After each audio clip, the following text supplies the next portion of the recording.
صدها شهروندی تاجیکستان همراه زنان و کودکان که از روسیه سواری ماشین‌ها به وطن برمیگشتند، در منطقه سرحدی بین قزاقستان و ازبکستان درماندند.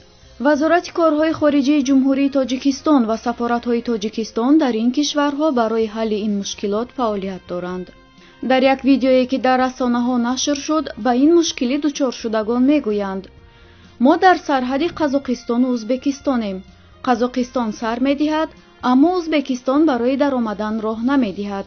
کرانتین است گفته 15 روز سرحدش را محکم کرده است. قزاقستان داریم. قزاقستان ازبکستان. قزاقستان سر می‌ده، ازبکستان سر نمی‌ده. که بود کرانتین گفته 15 روز محکم کردن گرانسو را. اینجا خلق تاجیک اومدگی های کسی که پاسپورت روسیه گشته روسیه رفتن میتونه. کسی پاسپورت روسی نیست وای در قزاقستان میمونه. کراچی بروما نمیتونه.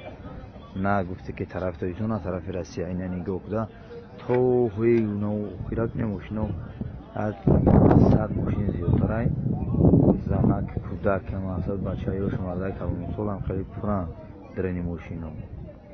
اینجا موندگی همه کسایی یکم خلق گفته که تاجیک نیست که او طرف ما را یوردن کنه. اینجا همه محکم شدیم یکم گل نیست دین هم محکم اینجا یکم نه گفته که حکومت نیاتش یکم چیز هم نبوده سینا در روزین همه گشنه تاش اینجا موندگی هم یا 150 تانگه بود 500 تانگهش کردیم. مقامات تاجیکستان در شرح این وضعیت به رسانه‌ها گفتند که وزارت کارهای خارجی و سفارت‌های تاجیکستان در قزاقستان و ازبکستان برای برطرف کردن مشکلی کار کرده ایستادند. شماره دقیق شهروندانی درمانده حالا معلوم نیست.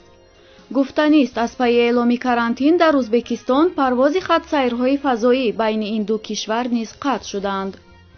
اما خبرگزاری ازیا پلوس با تکیه به منبعش در کارخانه واحد دولتی راه آهنی تاجیکستان می نویسد که روای مسافران و بارکشانی ترانزیتی توسط راه آهن طریق قلمروی ازبکستان عین زمان با رجه معمولی جریان دارد.